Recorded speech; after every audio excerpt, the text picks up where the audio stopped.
T was always the same walk. A worn gravel path that looped behind the house, dipped briefly by the creek, and curved around the eastern edge of the woods before climbing back toward the garden. A morning ritual, half out of habit, half in pursuit of something unnamed. He never brought his phone. He never spoke. Just the crunch of shoes on stone, the rustle of leaves under low light, and the steady breath of a man not trying to remember or forget, only to exist, just a little before the day could claim him. But lately the fog had come.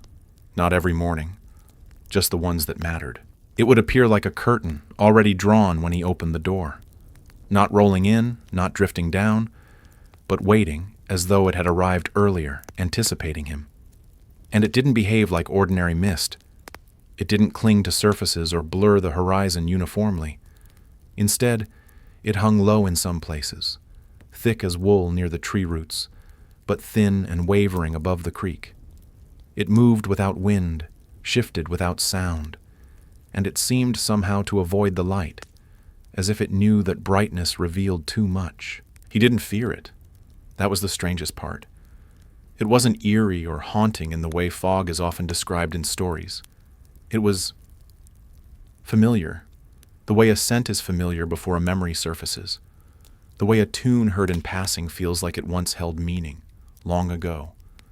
He walked into it without hesitation, and every time, something in his chest loosened, as if some knot, tightened by years of silence, had let go just a little. Then came the whisper. He wouldn't have noticed it if not for how specific it felt. Not a voice, exactly, and not in his ears, but there, in the space beside him, like a name spoken just outside his shoulder. It didn't sound like a warning, nor a greeting. It was simply his name. Only, not the name people used now. It was the name he'd had before. Not in legal documents, not in memory, but in a time his skin no longer remembered. He stopped. The fog didn't move. The whisper didn't return. Only the stillness, dense and layered, like fabric folded over something precious. He stood there until the chill crept past his collar and reached the back of his neck. Then he walked on, slowly, as if stepping away from something that hadn't finished speaking. And behind him the fog thickened, not to follow but to remain, as if guarding something he had once belonged to. He began to wonder if others noticed it. The fog, the subtle way it behaved, the whisper that might not be a sound at all. Neighbors passed his house in the morning. Dogs barked in distant backyards. The mail came. Life functioned. And yet, no one seemed to mention the strange mornings, the weight in the air, or the way light bent slightly wrong through the pale shroud. Perhaps they didn't walk where he walked. Perhaps the fog came only for him. Or perhaps it was never truly fog at all. There was a stretch of the path, right where the trees formed an arching canopy, that always grew quietest. No birdsong, no breeze. Even the stream's gurgle fell away.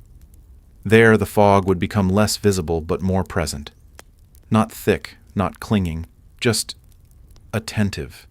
It hovered with the stillness of a held breath. He didn't rush through that part, not out of caution but out of reverence, the way one slows when entering an old cathedral. Not for faith, but for memory. He'd begun to feel it in his bones. Not cold, not ache, just a recognition.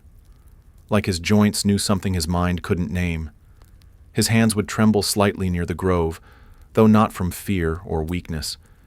It felt more like proximity, as if the body recalled where it had once stood, long before the mind constructed timelines and family names. The sensation would pass once he left the woods, but it always left a residue. A soft vibration under the skin, a reminder that something had almost spoken again. Once, on a particularly gray morning, he paused at the curve near the stream and looked back. The fog stood in the distance, unmoving, but not inert. It had shape, though undefined, depth, though without shadow, and he felt, more than saw, an outline, like a memory half-formed, something that had once walked beside him, shared his breath, known his footsteps. But he could not name it, could not even want to name it, for the act of naming might make it vanish, or worse, might make it real. So he walked on. The gravel underfoot made no sound in that stretch. His breath seemed louder than it should have been.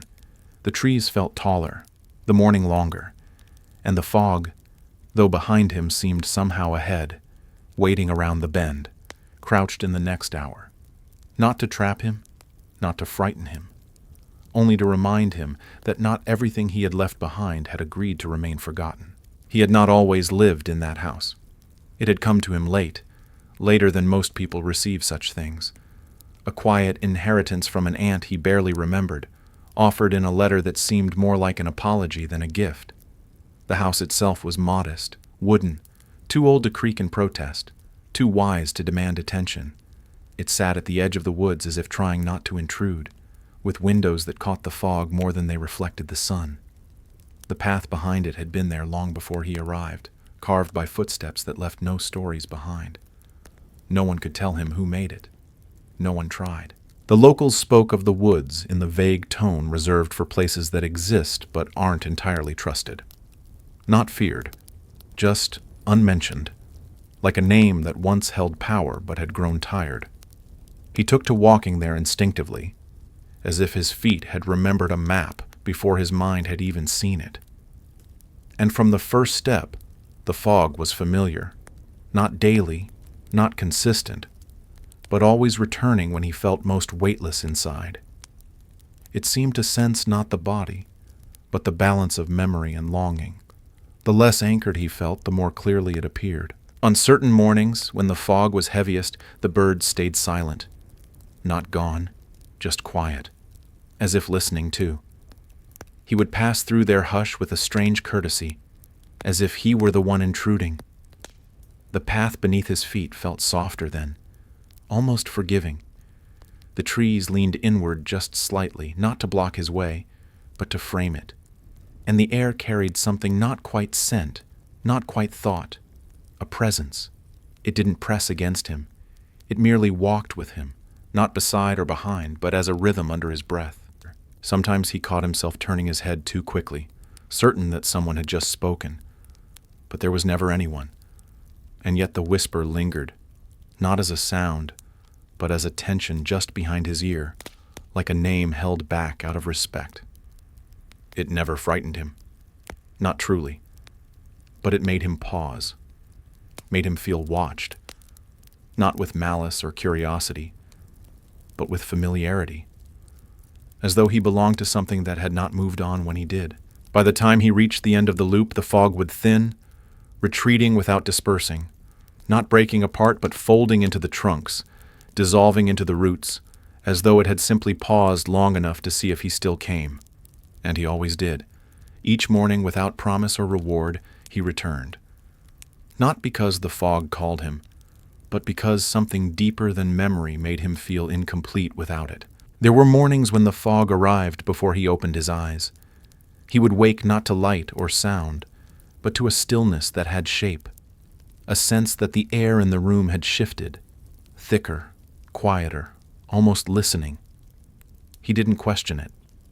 He would rise, wrap his coat around himself before the cold could speak, and step out into the waiting silence. And the fog would be there, not around the trees, not across the creek, but at the foot of the steps, as if it had knocked, and he was late to answer.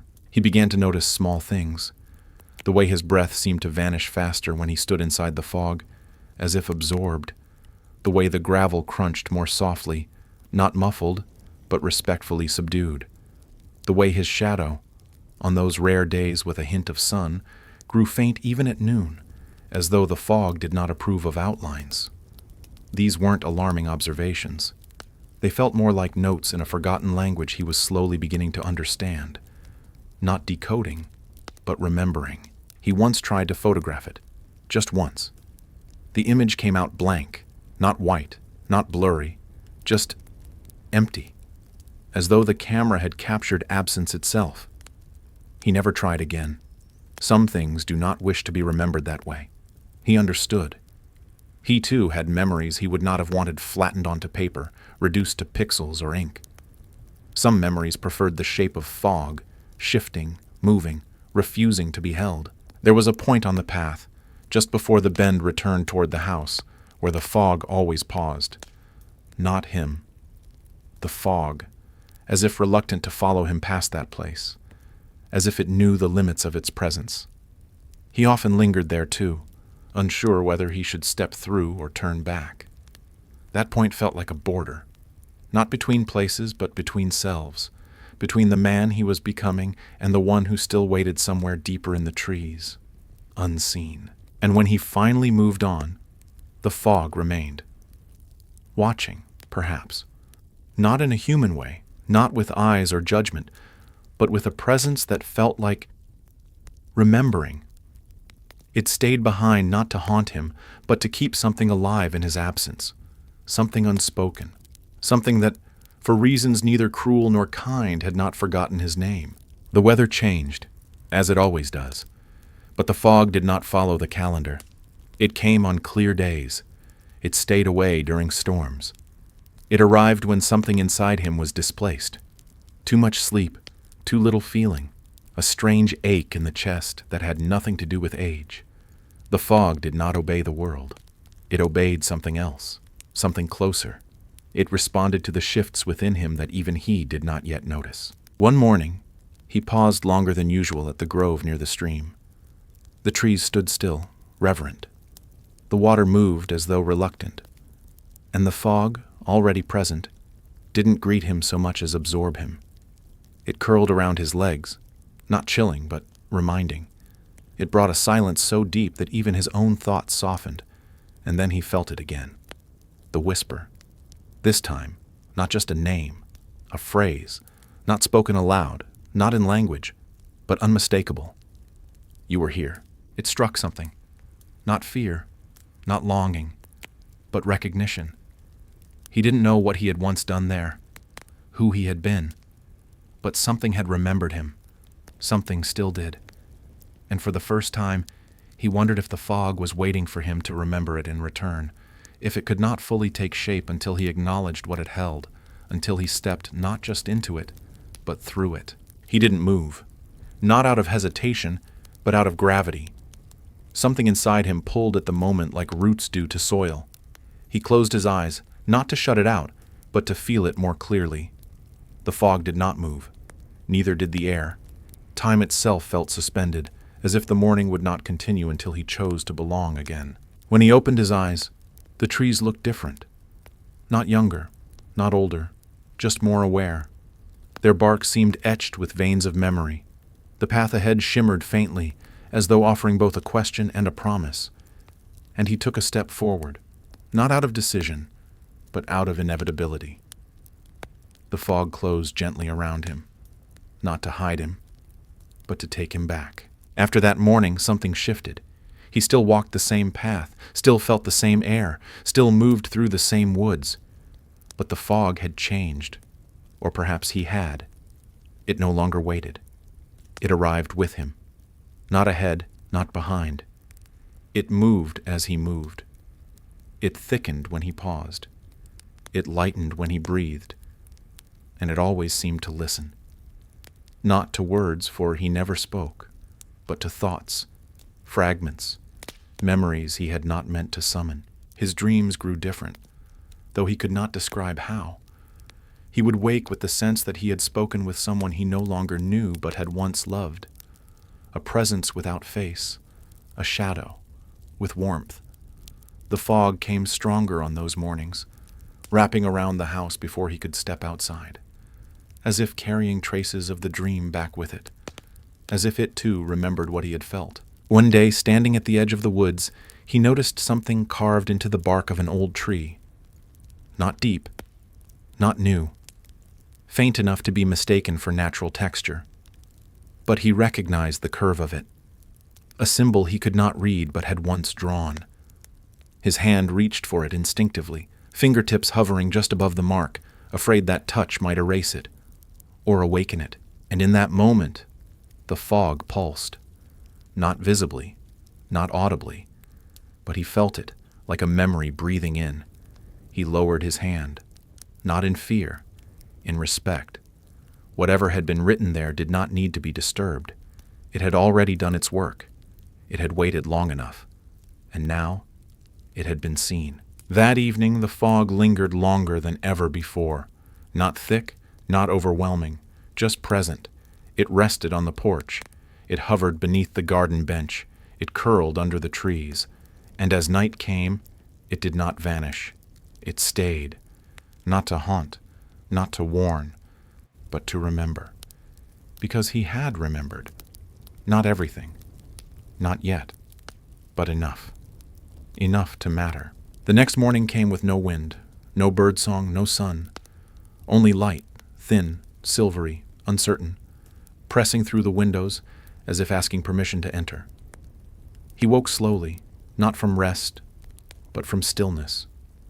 The kind of waking that felt like rising out of another place. Not sleep, but something older. He sat on the edge of the bed for a long while, listening, not to sounds, but to presence.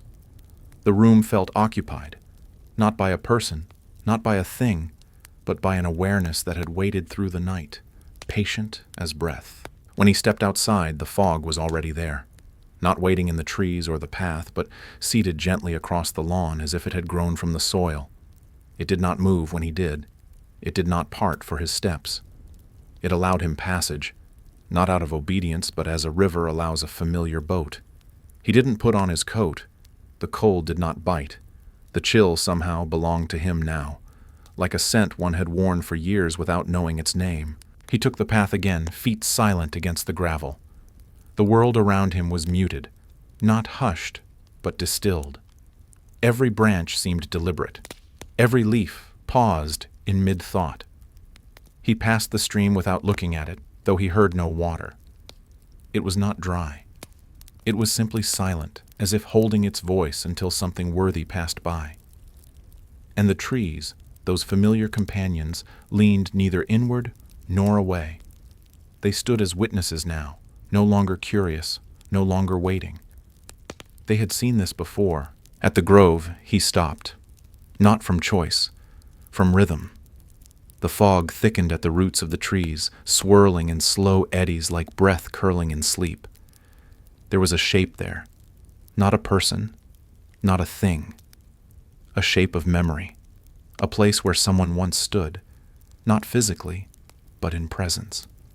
He did not fear it. He recognized it. The way one recognizes a melody long forgotten, but once loved deeply.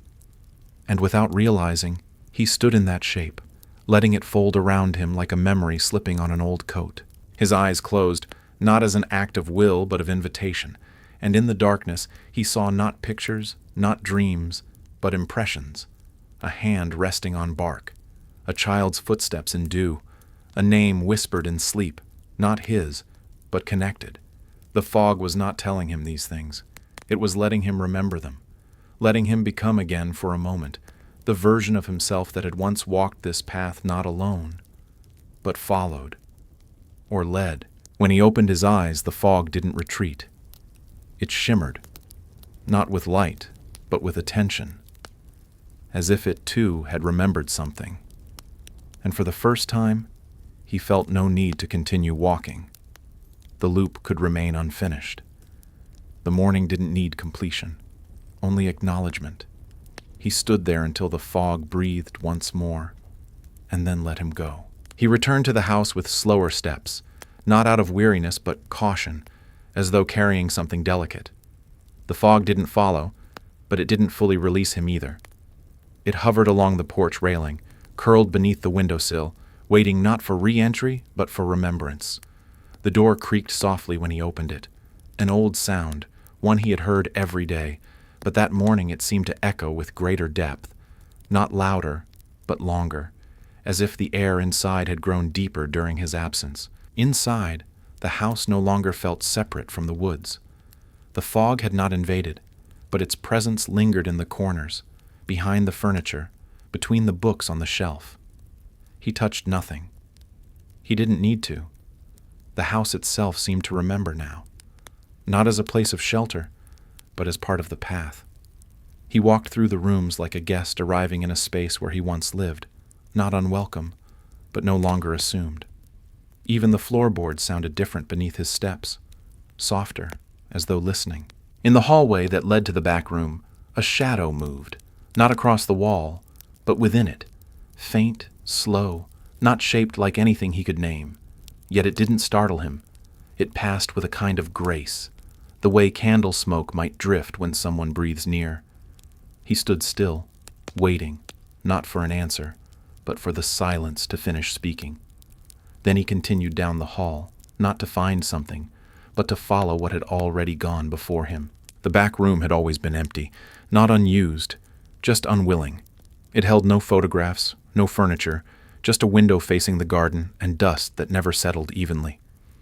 But that morning, light poured in like breath, not golden, not warm, but lucid, the kind of light that feels like it comes from inside the walls, not outside the sky. And in that light, he saw, briefly, impossibly, a figure, not standing, not waiting, simply present, like a memory paused between thoughts. It was not someone he recognized, and yet it was not a stranger. It had no face, no clear form, and yet it carried familiarity, the shape of the shoulders, the tilt of the head, the stillness. It looked out the window as if the garden held something neither of them could yet name. He did not speak. Of course he didn't.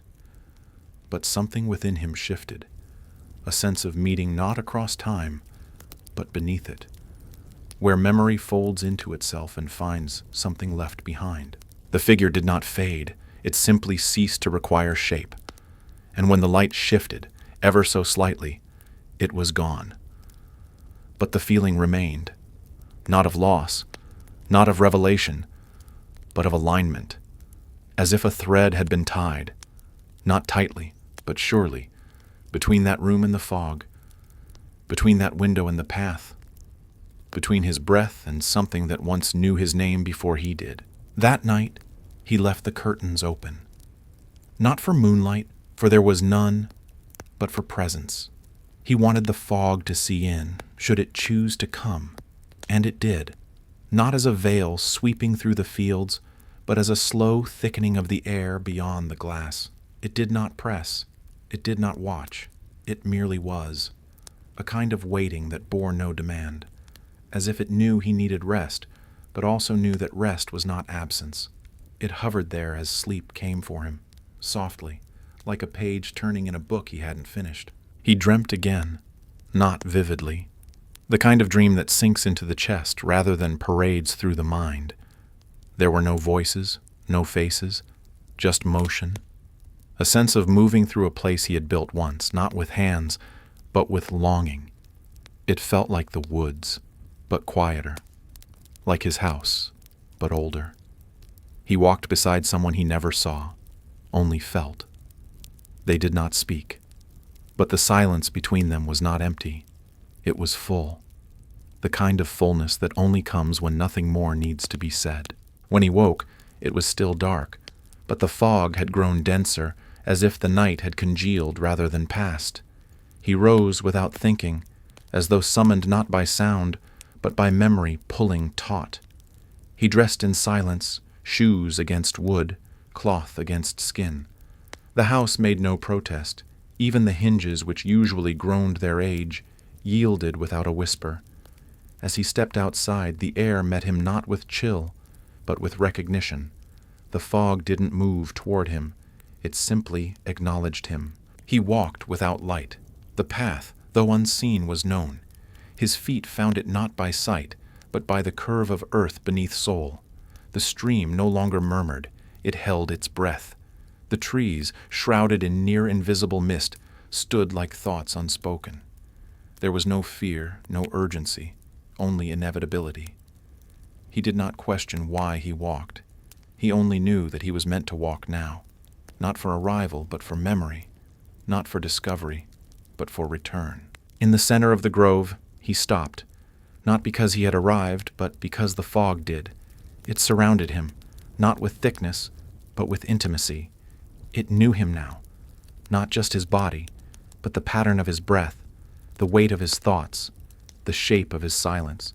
And in return, he felt it, not as weather, not as mystery, but as something older than both, a memory that hadn't belonged to him, but had long waited for him to claim it. He stood there for what could have been minutes or centuries, and then, softly, just beneath his ribs, a memory stirred, a hand once held, a name once spoken, not aloud, not here, but somewhere in the folds of time that the fog had kept warm. And with that, he understood. He was not walking to remember. He was walking because something had remembered him. The days that followed did not return him to routine. He still walked, but the path no longer felt like a loop. It stretched differently now, less like a circuit and more like a thread, being slowly unwound from a spool he could not see. The house remained quiet, the woods unchanged to any ordinary eye, but everything bore a subtle shift. The dust in the hallway settled slower. The clock in the kitchen ticked as before, yet its rhythm felt slightly behind him, as though it followed rather than led. He began to notice markings, faint impressions on trees, stones, even along the baseboards inside the house. Not carvings, not symbols, just small changes in texture, like something once leaned there. Something warm, something human. It wasn't disturbing, it was humbling. As though he lived in a space not only built by others but still occupied by their intention. His hand often hovered near these places without touching, as if some part of him remembered what had happened there and knew not to disturb it. The fog continued to arrive without pattern. It had stopped being a visitor and had become something closer to a rhythm. Sometimes it hovered only at the tree line. Other days it pressed close to the porch steps, curling gently around the welcome mat as though reading the letters. But always it stayed silent, and always it brought with it that same presence, not watching, not waiting, but remembering. It didn't demand he recall. It only existed, so that when memory came, it had somewhere to land. One evening, as dusk began to flatten the horizon, he stepped out and found the fog already present, not in the woods, but in the garden. It wrapped itself around the rose bushes, draped across the empty trellis, hovered above the earth where nothing grew. And it smelled different. Damp, not with dew, but with something older, like soil that had once held something buried too long. He approached slowly, not drawn by curiosity, but by recognition. And as he reached the center of the garden, he paused. There, in the fog's hush, he felt something beneath the ground call to him, not in voice, not in pain, but in acknowledgement. The garden had once held a name, not a grave, not a marker, but a name, whispered once, forgotten, then kept, and the fog, faithful keeper of what the world no longer honored, had brought it back, not to remind, not to mourn, but to give it breath again, if only for a moment. That night he lit a candle, not for light, for he kept the lamps off, but for presence. The flame flickered not against wind, but as if in conversation. Shadows bent softly against the walls, curling into corners they had not touched before. He sat by the window, watching the fog outside move with a rhythm too gentle to be wind-driven. It pulsed, faintly, like breath seen through memory. And he began to wonder if perhaps the fog was not here to visit, but to restore. Memories came then, not as images, but as sensations. The pressure of a small hand in his, the weight of unsaid words at a threshold he couldn't recall crossing, a scent that hovered just outside the edges of thought. None of it made him weep, none of it made him smile. It simply filled him, the way dusk fills a valley, quiet, inevitable, without needing permission. He did not write them down. He did not speak them aloud. He simply let them live, briefly, in the space between breath and silence. The candle burned lower. The fog thickened, and in its folds the house began to sound different. Not in creaks or groans, but in quiet agreements, as though the walls had listened long enough and now chose to respond, not in voice, but in resonance. The room around him felt less like a shelter and more like an answer, not to a question he had asked, but to a name he had nearly forgotten was once his. He did not sleep that night, not truly. He closed his eyes, but his thoughts moved like figures in fog, uncertain in shape, but steady in direction. And through that wakeful rest, he felt the fog press closer, not into the house, but into memory, as if it had found a passage not through doors or windows, but through time softened by silence. When dawn came, it did not brighten the room. It thinned it. The fog receded, not from the yard, but from thought. And what remained was not emptiness, but space. Space where something had returned. Not fully, not yet, but enough to remind him that forgetting had never been a failure. It had only been waiting. The following morning, he stood at the doorway longer than usual. The fog was there, as expected, but it felt lighter, not in presence, but in weight, as though it had laid down something it no longer needed to carry. He stepped out into it, not with caution, but with gratitude. The path greeted him not with gravel, but with quiet memory. Each step felt like the turning of a page in a book he hadn't realized he'd written. At the bend near the stream, he paused. The water flowed again, barely audible, like a child whispering to itself. The trees were still, not in fear, but in witness, and the fog parted just enough to reveal something new. A clearing he had never noticed. Not large, not hidden, just unseen. Until now. He stepped into it slowly, as one does with sacred places. The air changed there. Warmer, but not with heat. More alive, but not with sound. In the center of the clearing stood a stone, not carved, not placed, simply there, covered in moss, aged beyond names, yet unmistakably known. He approached it with bare hands, not to touch but to stand near, and as he did the fog circled without rising, curling at his ankles, brushing his coat, gentle as memory. He closed his eyes, not to block the world, but to open another. And in that space, without effort, he heard the name again, not his current one, but the one the fog had always whispered. It was not spoken aloud. It did not need to be. It lived in the space between every moment he had ever walked here. It was written not in stone, but in breath, in the way the fog had shaped itself around him all this time. And as he opened his eyes, he saw that the fog did not leave. It stayed. Not because it was bound, but because it had been welcomed. He turned back toward the path. The woods did not close behind him. The trees remained where they were. The stream continued its quiet monologue. But something followed him now, not in shadow, not in sound, but in recognition. The fog no longer needed to call his name, because now he remembered it, and in remembering he had returned, not just to the path, but to the part of himself that had never truly left. He did not mark the day, but he felt its difference. It began as all others did, silence, light without color, the slow rhythm of breath that hadn't yet remembered what it meant to be awake. The fog was already present, not thick, but deeply woven into the trees.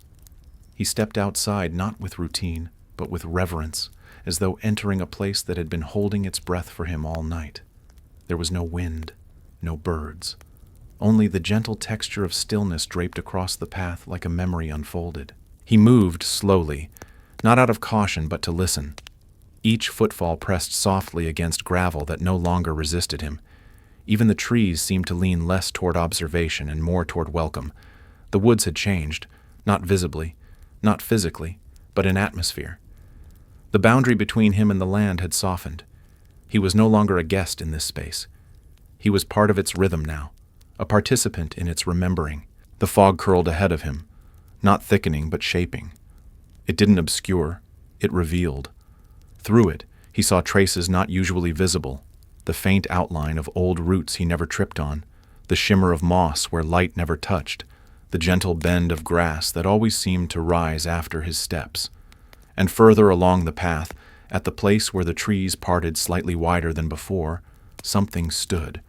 Not a person, not a creature, a presence, a figure only in the loosest sense, fog molded gently into posture, into suggestion, not formed to deceive or to frighten, but to remind. He did not quicken his pace. He did not stop. He walked forward as if drawn not by decision, but by memory guiding his spine. When he neared the figure, it did not move. It didn't need to. It pulsed with something older than movement, an echo without sound. And though it bore no face, he recognized it, not visually, but internally, as one might recognize the weight of a coat worn years ago, or the shape of a grief carried long enough to feel like another limb. He stood a short distance away, close enough to sense warmth, close enough to feel that the fog wasn't around the figure. It was of it. And then something shifted, not in the air, not in the woods, but in him. A sudden awareness that he had not been remembering alone, that something else had been remembering with him, waiting for this alignment. And in that stillness, he knew the figure did not want to be seen. It wanted to be known, because it had always known him. No words passed, no gestures made, but something softened in his breath, as if the burden of forgetting had finally exhaled. And as he blinked, the figure began to dissolve, not disappearing, not retreating, only returning, not to nothing, but to everywhere. And when it was gone, the fog did not lift. It thickened gently, like a blanket drawn over something precious, something finally at rest. The rest of the walk felt quieter, though no sound had truly changed. He moved as if through a memory not his own, borrowed perhaps from the fog itself. The path curved as it always did, but each bend now felt purposeful, not like returning, but like continuing something left incomplete. The woods no longer loomed. They opened. Each tree stood not as an obstacle, but as a page, part of a story he had once helped write, and only now was learning how to read again. When he reached the garden's edge, the fog trailed behind him. It didn't cling. It lingered, like a gesture of respect. As he stepped onto the lawn, he looked back, not to confirm what he'd seen, but to honor it. The clearing was no longer visible. The figure was gone. Yet something remained, subtle, like warmth in a room after someone has left, the kind that fades slowly but never fully disappears. He felt it in the soles of his feet, in the back of his throat, in the softness behind his eyes. Presence without proof. Inside the house, everything was as he'd left it. But not.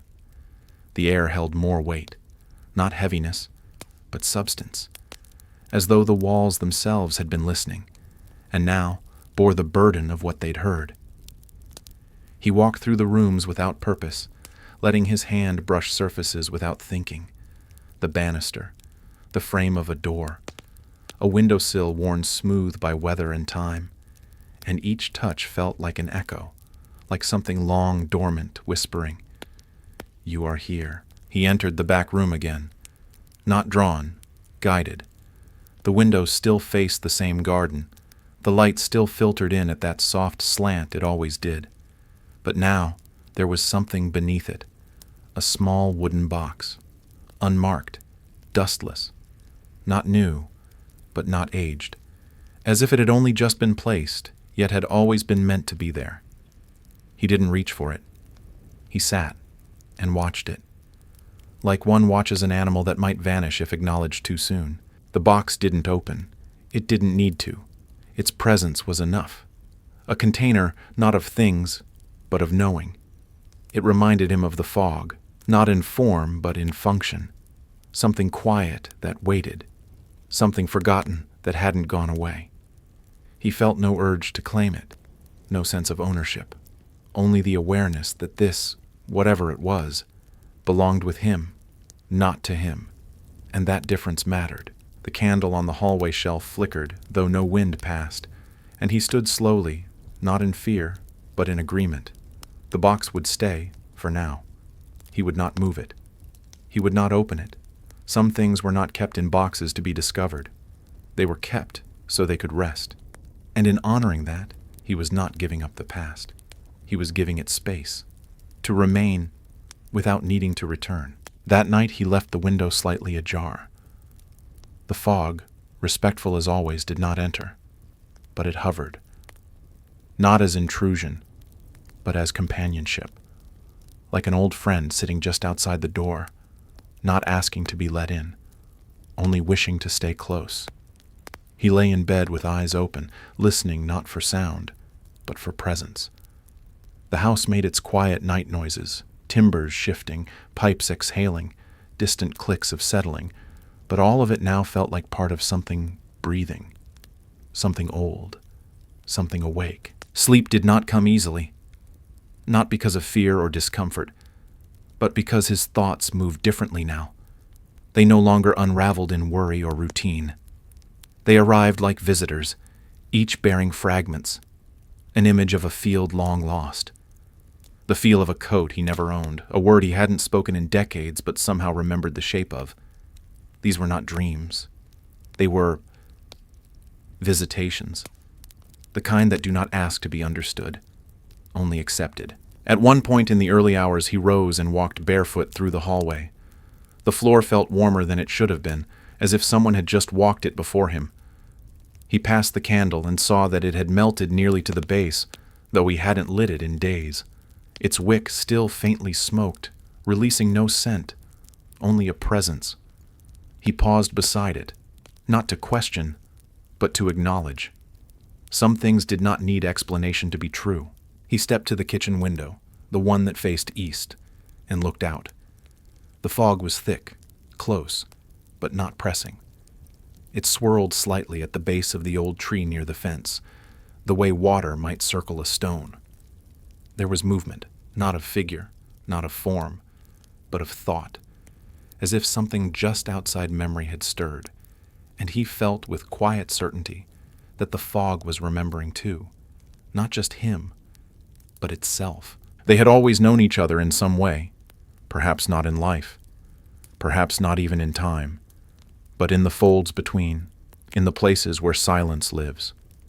And that night, without word, without sign, they agreed.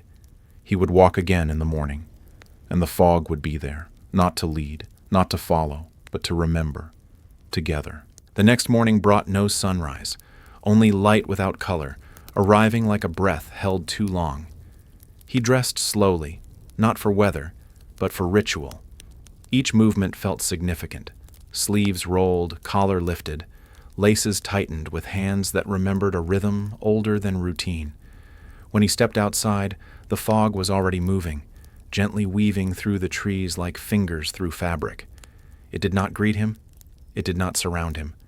It simply made space, and he walked into it as one steps into a memory shared. The path was the same, yet he no longer traced it by steps. He moved by familiarity, by pull.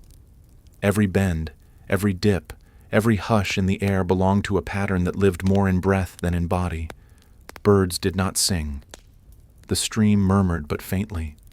Even the trees, tall and still, leaned ever so slightly, as if listening. He walked not to find anything, but to allow something to find him. When he reached the grove, the clearing opened without resistance. It was brighter there, not from sun but from presence. The fog shimmered low to the ground, drawing gentle curves across the roots. In the center stood the same stone. He approached it slowly. It had not changed, but something in him had. This time he reached out. Fingers met the moss not to reveal, but to rest. And for a moment, everything paused, not in silence, but in breath. A memory surfaced, not loud, not sharp, just steady. A name, long forgotten, spoken by a voice that never aged. It echoed not in sound, but in the marrow of his bones. It wasn't his name now, but it had been once. And the fog. The fog whispered not the word itself, but the feeling of being called by it. He felt the warmth of it, the belonging, the ancient ease of recognition, not as history, but as home. He didn't cry. There was no pain in the remembering, only release, the kind that loosens things quietly, without fanfare. He remained there for a long time, hand resting on stone, breath slow and even. The fog circled him, not to hold him, but to carry that moment, to keep it, as it had kept so many before. When he finally stepped back, the grove did not change, the fog did not shift. But he did. The days began to fold into each other, not in forgetfulness, but in ease. The fog came more often now, not always thick, but always felt. He no longer needed to search for meaning in its presence. It simply was. He would wake, walk, listen. The world outside grew no louder, but his own silence deepened. It wasn't emptiness.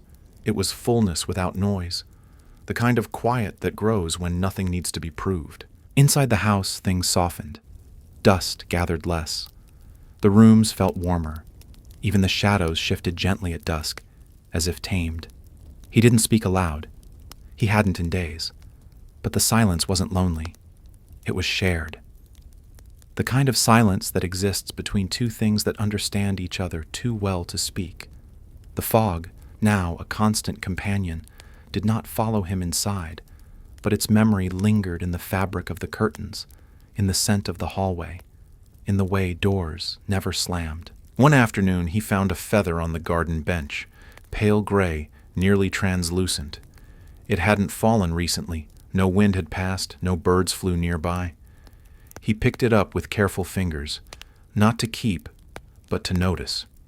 Holding it, he felt a sensation not of lightness, but of distance, a softness unanchored, and something within him ached, not with pain, but with memory approaching. The feather was not a message. It was a return. He placed it on the windowsill in the back room, next to the box that still waited.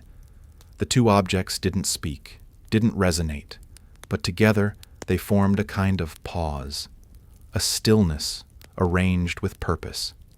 He left them there without explanation. The room grew quieter, the window clearer, and that night the fog drifted higher on the trees, as if standing watch. In sleep, he dreamt of names again, not his, not others, just the shape of naming, the act of calling something forth from absence and holding it long enough to let it remember itself. He woke before dawn, the name still warm on his breath, though he could not say it. He didn't need to. The fog already knew. It was on a morning without fog that he understood the change. The path was clear. The air was sharp.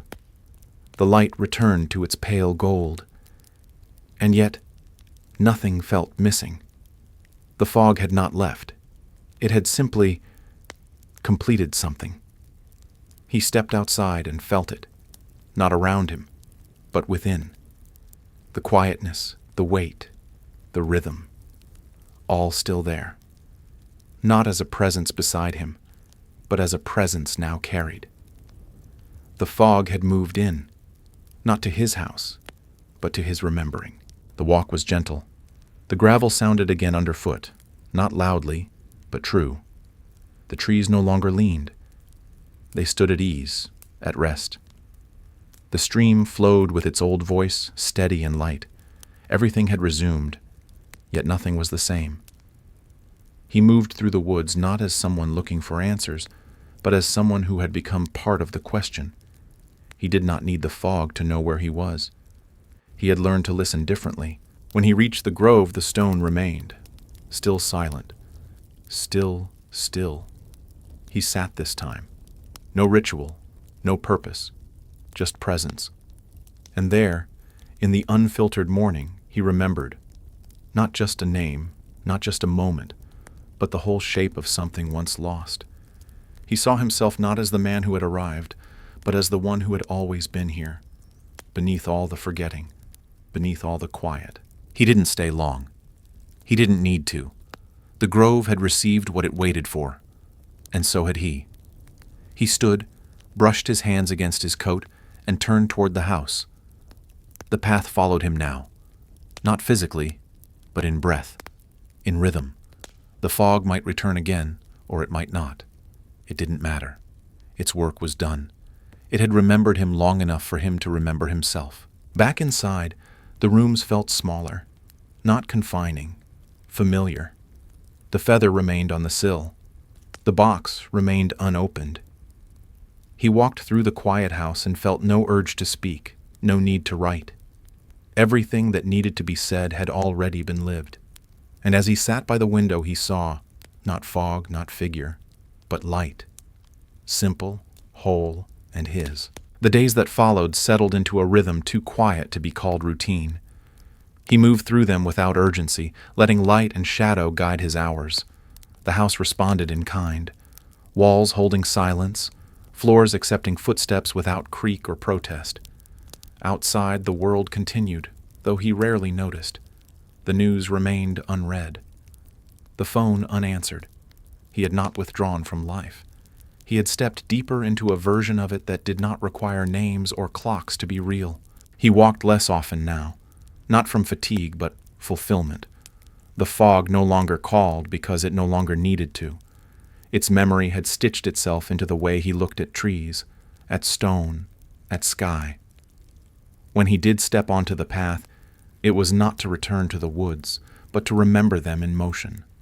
The trail still curved behind the house, still past the stream and the quiet grove, but now it moved through him just as much as he moved through it. The grove itself had grown quieter, not empty, complete. The stone still stood, unmoved, softened by moss and memory, but he no longer felt it was waiting.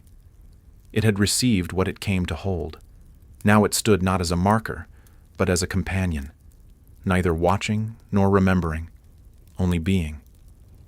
He would pass it, nod gently in thought, and keep walking. The fog came and went without ceremony. Some mornings he saw it resting on the garden fence. Some nights it curled along the base of the rose bushes, but it never lingered. It had become part of the air, like warmth that never fully fades. Inside, the rooms no longer surprised him.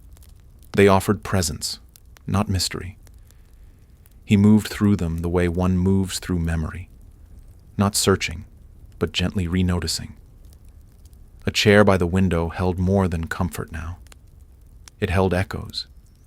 The shelf in the hallway no longer seemed to gather dust, but time. Even the corners of the ceiling, once forgotten, now curved with a softness that reminded him of something between breath and stillness. He began writing again, not in journals, not for others, just small notes, sentences without punctuation, words that came to him as impressions, not to explain, but to mark. He placed them on slips of paper, folded them, and left them in quiet places, behind books, beneath flower pots, inside coat pockets he no longer used. He did not reread them. They were not messages, they were acknowledgments, moments given shape, so that when forgetting came again, as it always does, it would find something kind, waiting. And in those moments when the fog did return, it didn't change the world around him. It didn't whisper. It didn't watch. It simply passed through, and he would feel it, not as something outside, but as a movement within, like memory exhaling gently, content to no longer be alone. He found himself drawn more often to the window at dusk, not to look out, but to sit near it, to let the soft fall of evening light wrap around the room, settle across the walls like a familiar hush. The trees beyond swayed in rhythms that didn't match the wind, or perhaps there was no wind at all, only the echo of movement remembered by the branches. The fog rarely came at this hour now, but its absence was not absence. It was trust, a letting go, a hand released, not out of loss, but out of knowing the other will still walk beside. He thought, sometimes, of the name, not the one he had now, not the one spoken over dinner tables or written on forms. The other one, the one that rose once in the fog, quiet and certain. It did not visit him in full again, but he felt its presence often, not as a sound, but as a stillness that sat with him. It lived in the pause between thoughts, in the moments when he reached for a word and instead found a feeling, in the softness that touched him when he passed the candle, long since extinguished, and still felt the warmth. There were days when he would open the back door and step into the yard, not to walk, not to tend, just to stand. The earth beneath his feet felt more rooted now, as if the soil had accepted him, remembered him. He would breathe deeply and feel no need to move. Sometimes the fog would arrive, not from the woods, but from the ground itself, rising like breath returned. It never reached high. It hovered low, curling at his ankles, folding around the stones, pressing gently against the garden walls as if to check they were still there. Once, while placing an old coat into the closet, he found a folded slip of paper in the pocket, one he had written weeks before, maybe longer. He unfolded it without expectation. No date, no greeting. Just a single line. "You were here before the fog knew its name." He smiled, not from understanding, but from recognition, the kind that comes not from knowing what it means, but from knowing it means something. He folded it again and left it there. The coat didn't need explanation. Neither did the note. As evening deepened, the rooms held light differently. Not dimmer, not brighter, just slower. Shadows took their time arriving. The house exhaled more fully. He felt, with increasing certainty, that nothing he had lived through had been lost. The fog had not taken anything. It had returned it, piece by piece, breath by breath. And now, even in its absence, he carried its presence, not in memory, but in rhythm. There was a cupboard in the hallway he hadn't opened in years. It wasn't locked. It simply hadn't asked to be remembered. One afternoon, while the light fell across the wooden floor in slow golden slants, he paused in front of it without thinking, not searching, not planning, just moving with the soft certainty that sometimes leads the hand before the mind. The door opened with a sigh, not of age, but of welcome. Inside were simple things: a folded quilt, a box of old pencils, a faded map with creases that looked more like veins than folds. He didn't take anything out. He only knelt there for a while, letting the scent of time settle around him. Dust without bitterness. Paper without urgency. Every object had remained exactly where it was supposed to, not out of neglect, but out of loyalty.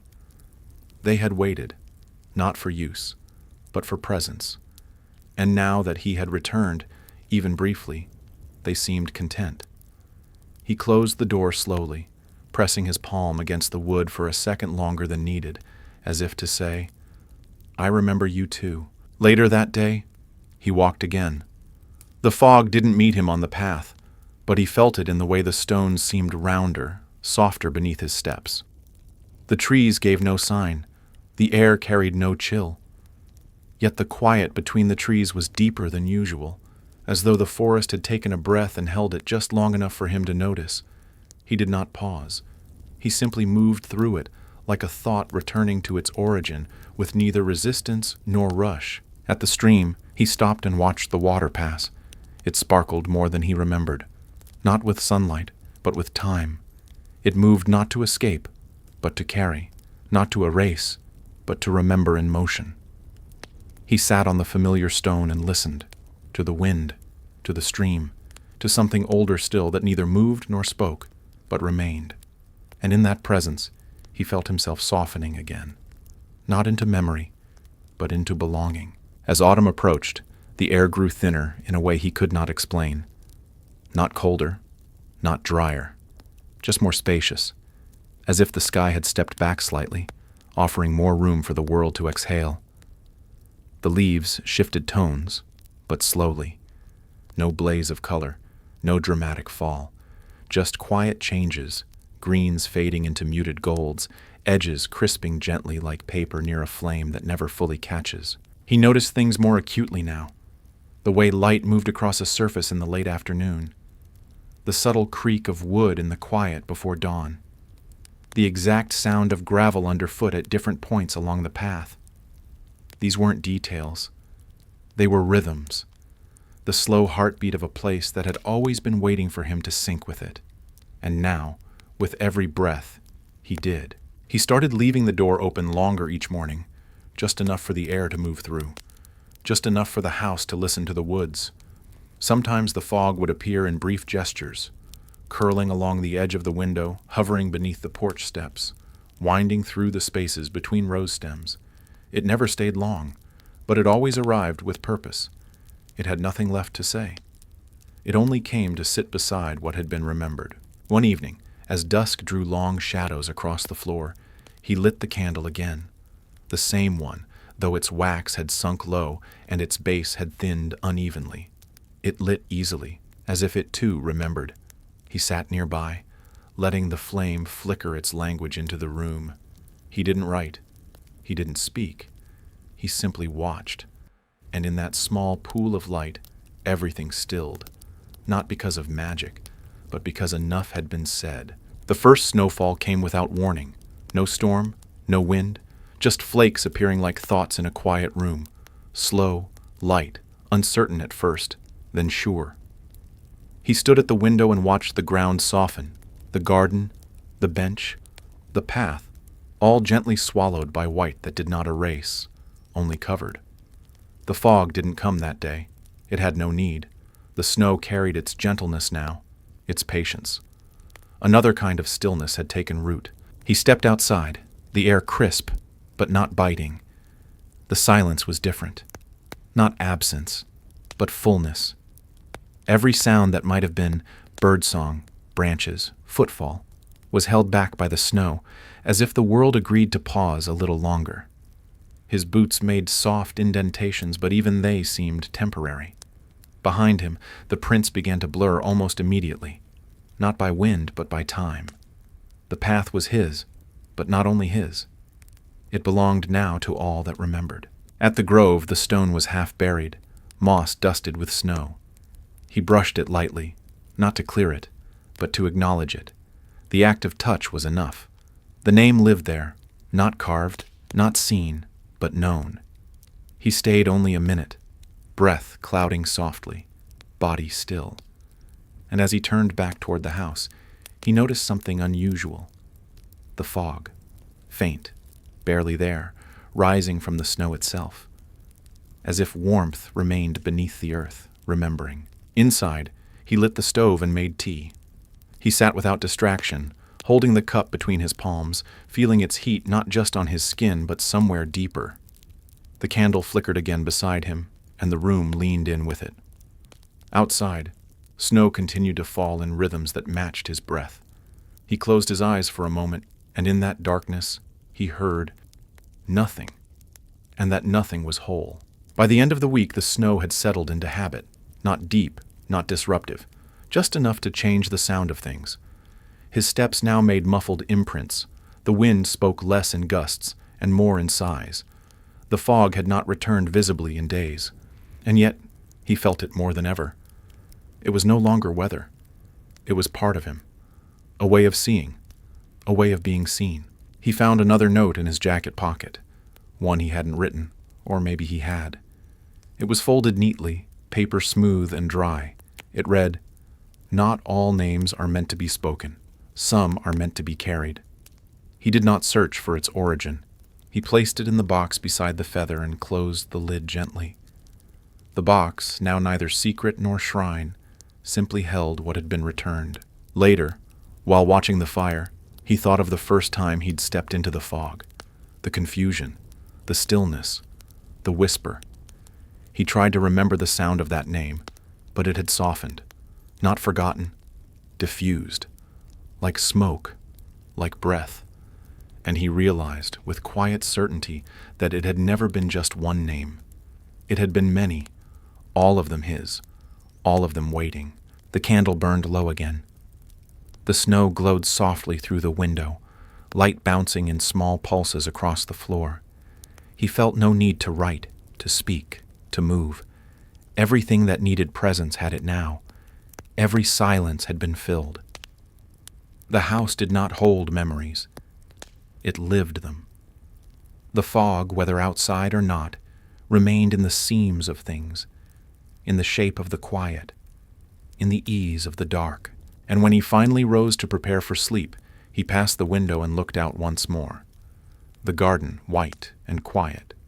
The path, half vanished.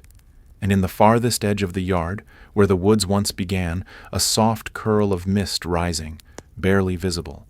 Not a return, not a goodbye, only a reminder. It still remembers your name. And now, so do you.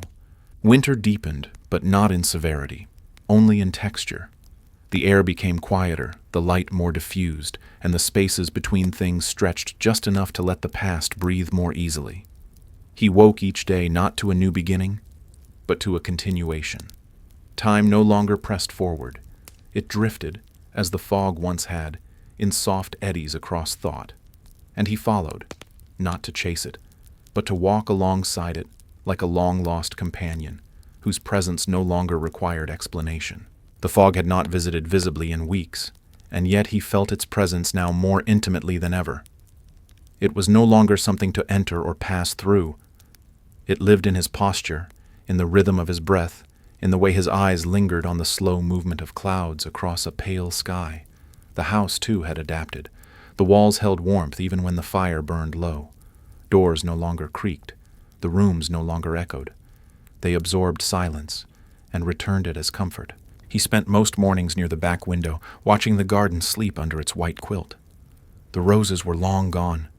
Only stems remained, bowed and dark, but even they seemed content, like the bones of something that no longer needed to bloom in order to be remembered. He would sometimes imagine the fog rising again from the base of the trellis, not to cover, but to kiss.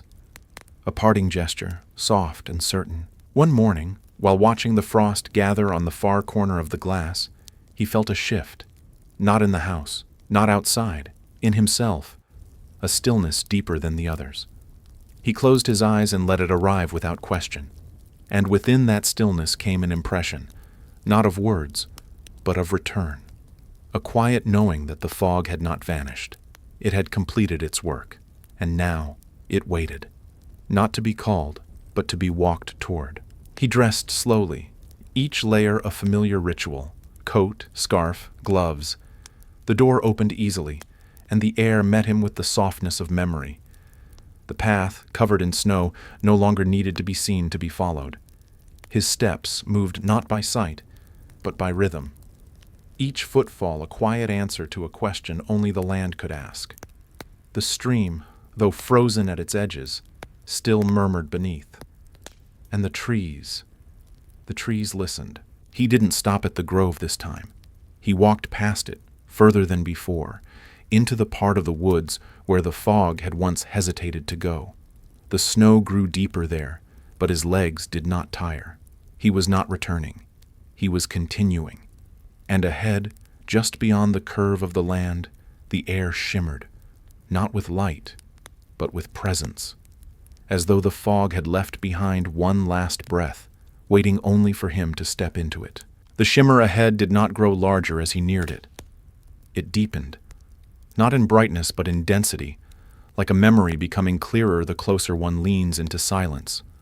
The snow softened under his steps, muffling each movement until he could no longer hear the sound of his own body. He felt lighter, not in strength, but in weight, as if something had been lifted, as if something that had traveled with him, hidden and patient, had finally found its resting place. The trees here grew older, not taller, not broader, but more certain. Their trunks bore no scars. Their branches held no snow. They existed in a different rhythm, one not marked by seasons, but by remembrance. Each one stood like a sentinel of something long protected, though they guarded nothing physical. Only space, the kind of space where presence outweighs form. He passed among them slowly, his breath steady, his heartbeat soft. Nothing hurried. Nothing needed to. He came to a clearing he did not remember having seen, though he must have passed near it countless times. The fog, if it could still be called that, hovered just above the ground, not as mist, but as intention. It pulsed gently, not outward, but inward, a center made not of stone or tree, but of silence shaped by waiting. He stepped into it, and the air grew warmer, not by degrees, but by welcome. He was not intruding, he was returning, not to a place, but to a moment stretched long and low across time. In the middle stood nothing. No altar, no monument, only earth, undisturbed and complete. He moved toward it and knelt, not from reverence, but recognition. He had been here before. Not in this life, perhaps, not in memory, but in longing, the kind that shapes a life before words ever find it.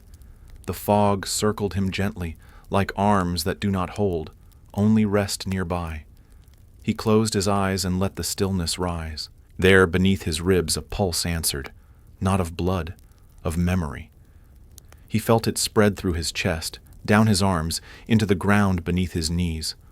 A slow widening, a gentle unfolding, not an epiphany, a homecoming, and within it, the echo of a name, again not spoken, again not heard, but felt. A name that was not his alone, a name that had belonged to many, to all who had passed this way, and to the fog itself. When he opened his eyes, the shimmer had faded, not vanished, just released. The clearing remained, quiet and unmarked.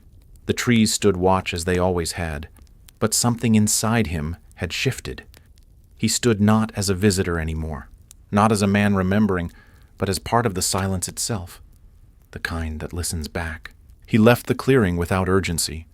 The path, if there was one, did not mark itself, but his feet moved with ease, as if memory had mapped the forest in his bones.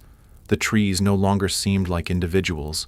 They swayed together now, a single rhythm, like a thought repeated gently until it becomes belief.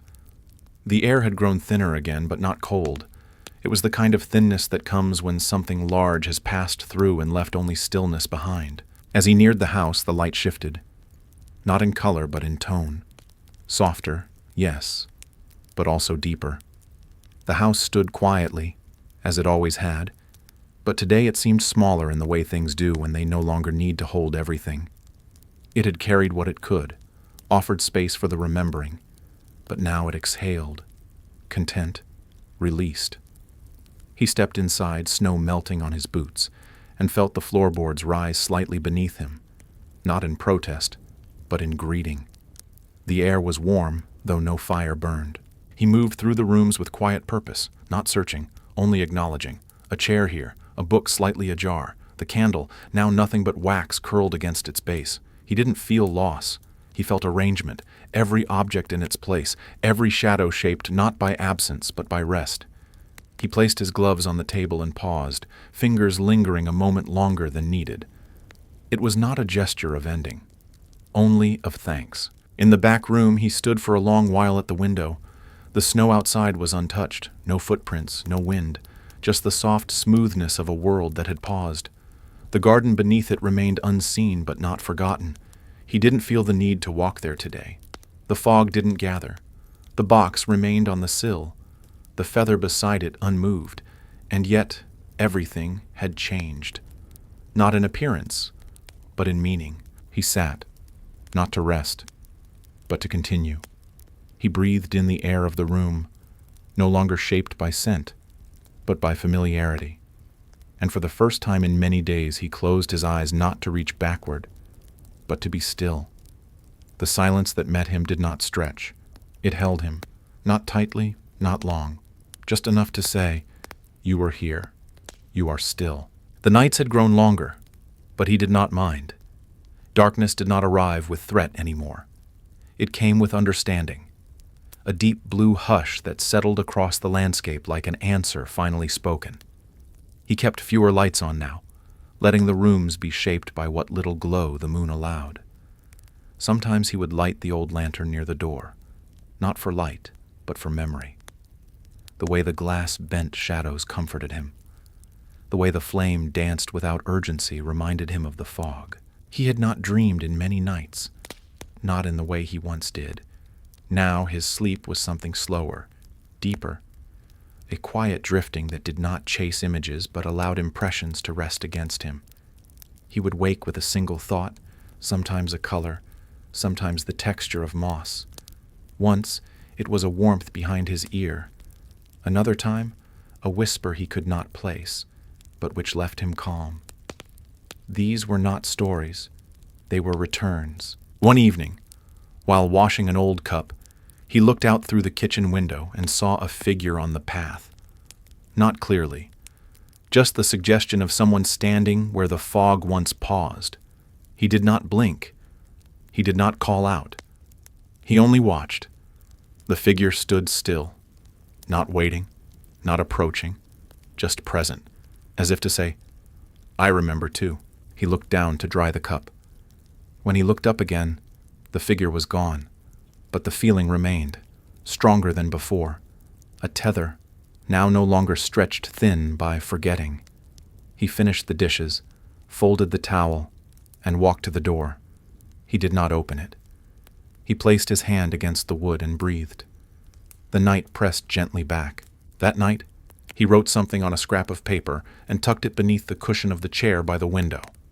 Not a message, not a confession, only this: I'm ready for the silence to speak next. The fog returned again in spring. It did not arrive with ceremony. It was simply there one morning, resting along the base of the rose stems, where tiny buds had begun to form. It didn't curl upward. It didn't whisper. It just stayed, thin and light and gentle, as if checking in, making sure the rhythm still held. He saw it from the window and smiled, not because he had been waiting, but because he had not needed to. Its return was not an event. It was a breath that had paused, then resumed. He stepped outside without his coat. The air held that perfect chill, the kind that reminds the skin it's alive.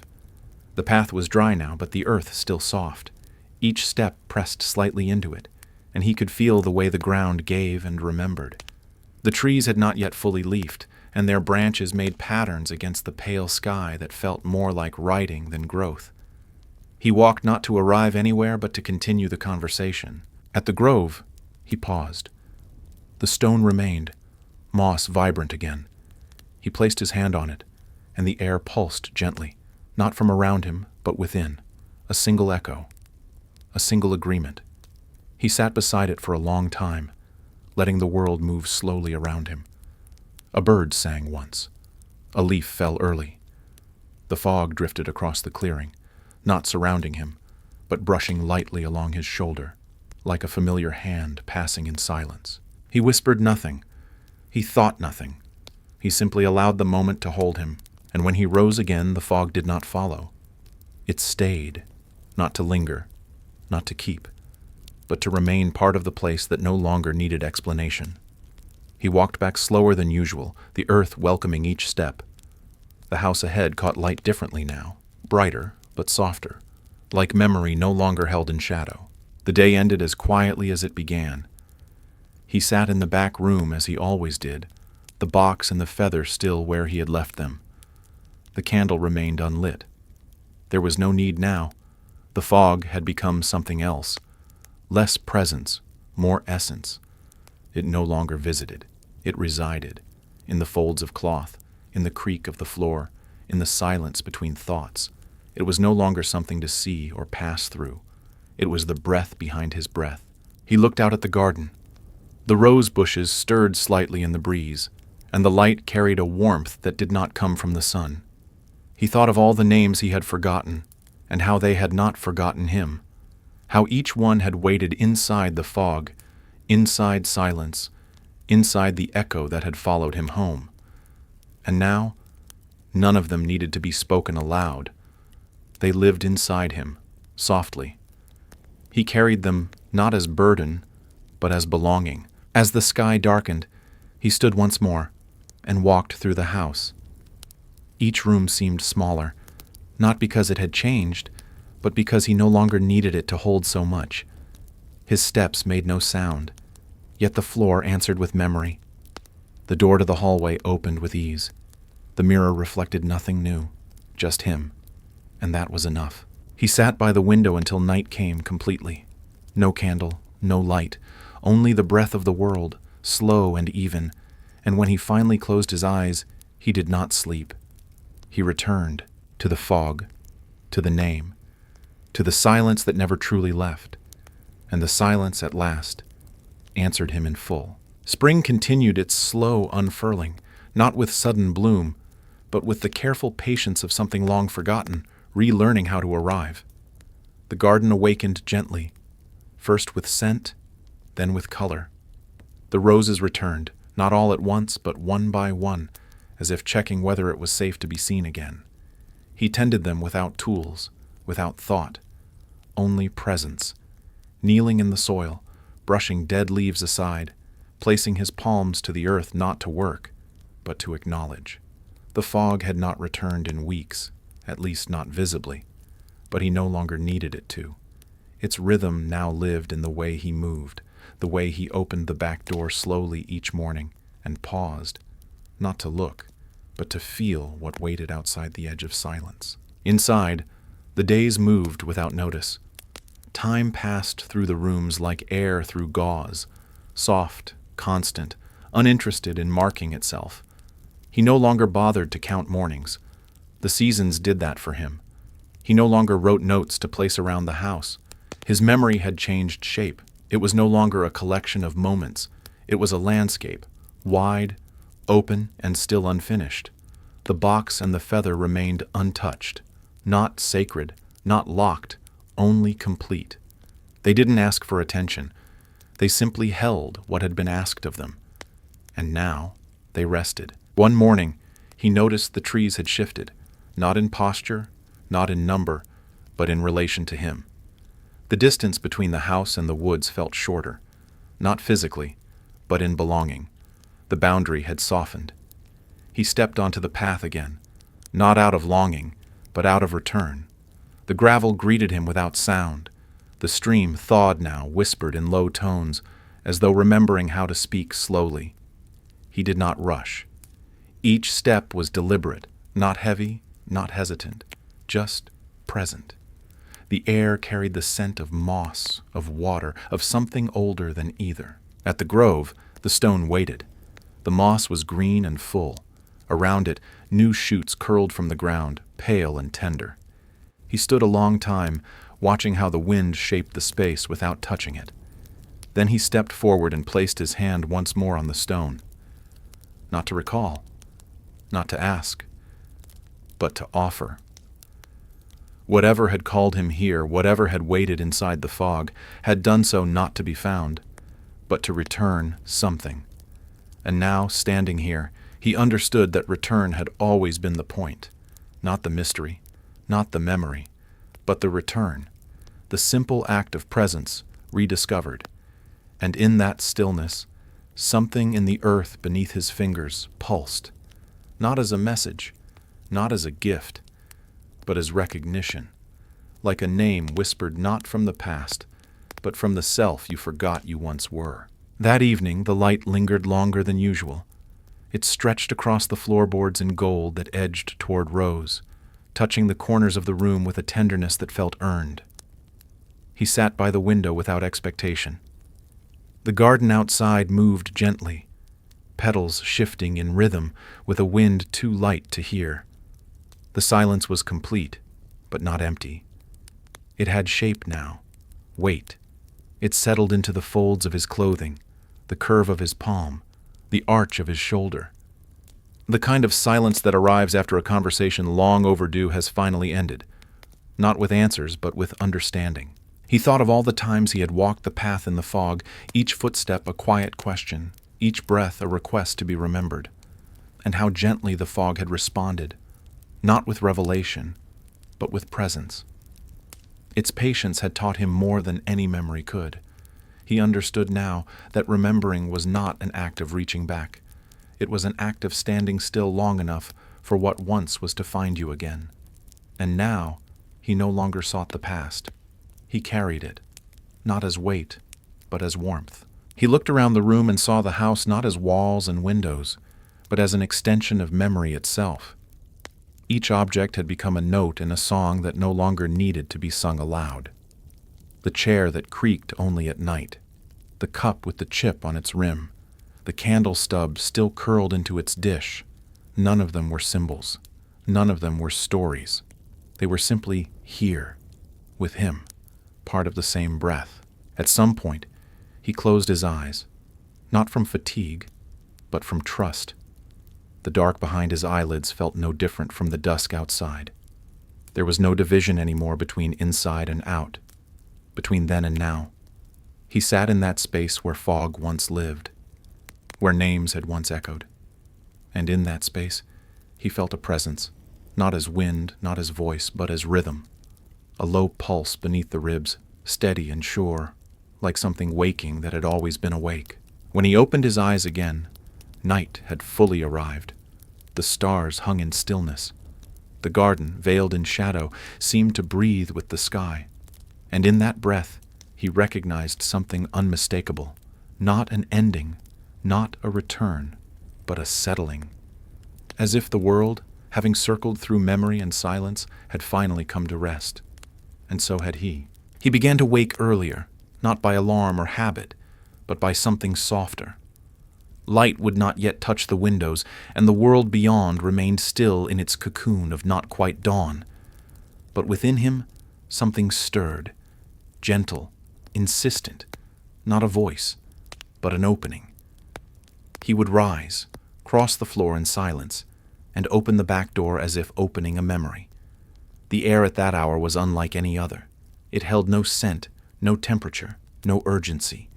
It simply existed, clear and wide, as though the sky had taken a deep breath and forgotten to exhale. He stopped walking the path, not from fatigue or disinterest, but because the walk was no longer necessary. The fog, even when invisible, now lived in him. The curve of the trail, the hush of the trees, the pause at the grove. They no longer required presence to exist.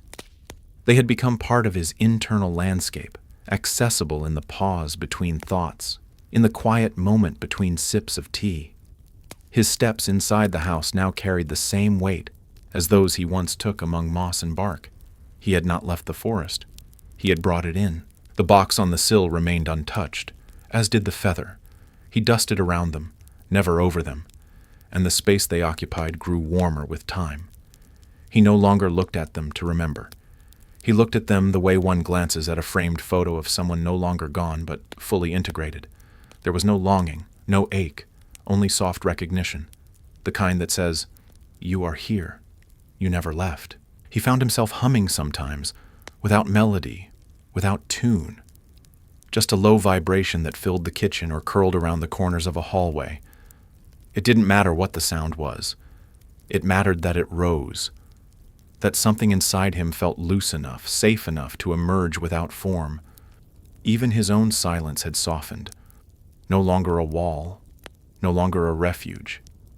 Just a place to sit when no words were needed. Which, most days now, was often. He didn't mark the days.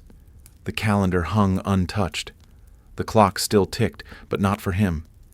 And yet he knew that something was approaching. Not death, not change.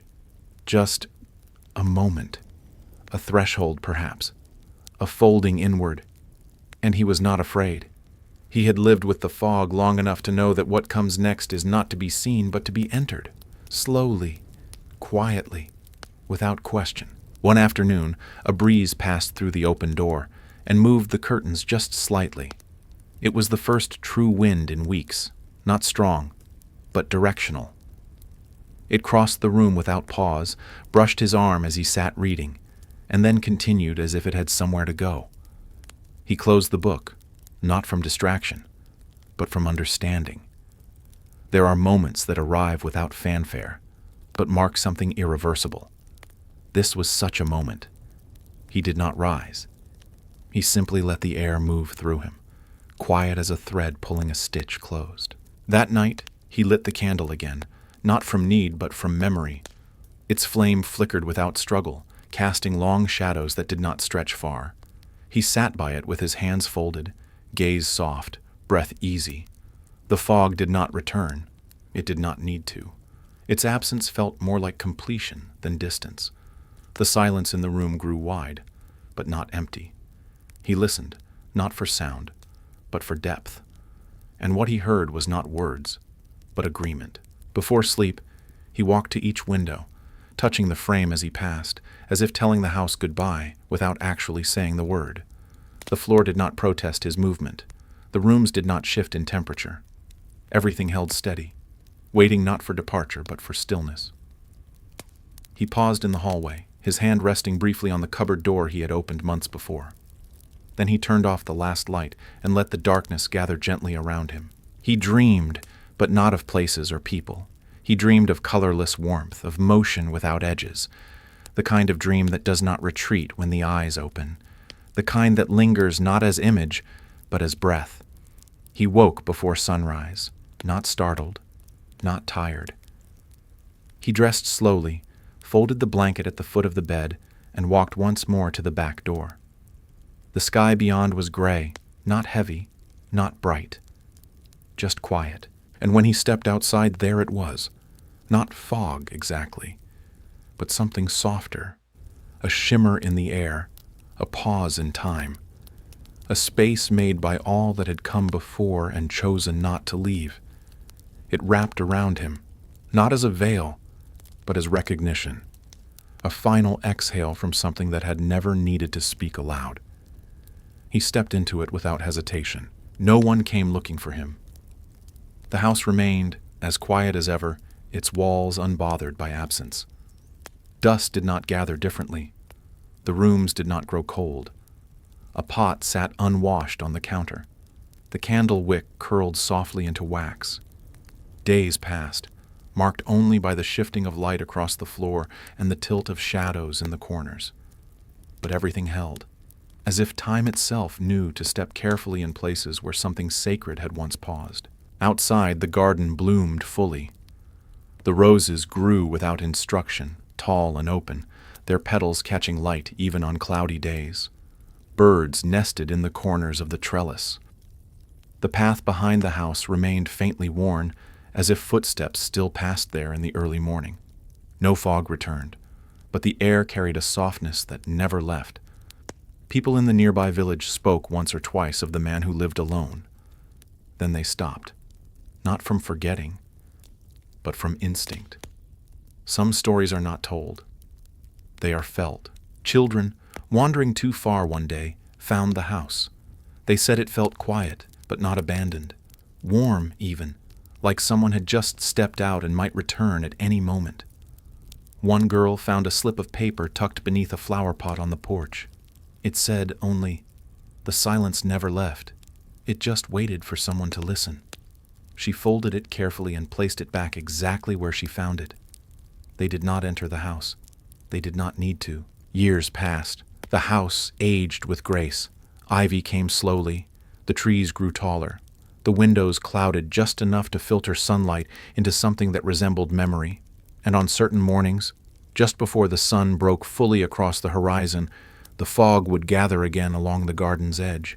Not thick, not long, just enough to whisper across the path, just enough to remind the air of the name it once carried, and still held quietly, without sound. The land remembers, even when people do not. Even when voices fall silent and footsteps vanish into soil. The earth keeps the pulse, the trees keep the rhythm, and the fog, gentlest of keepers, holds the names that were spoken once and then allowed to dissolve, not from neglect, but from reverence. There is no monument at the grove, no plaque, no carved initials on bark, but the moss is thicker there, the air stiller. Birds do not sing when they pass. They simply move quieter, wings brushing air with care. Every so often, someone walking a little too far from town finds the grove.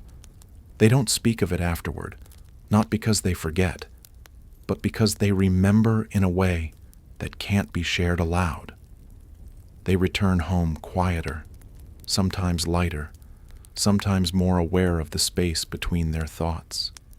And for days after, they move through the world with a softness they cannot explain, the kind of softness that comes only from having been near something that remembers what you've forgotten. The house, when seen from a distance, always seems a little out of focus. Not crumbling, not whole, just paused. Some say it breathes with the trees.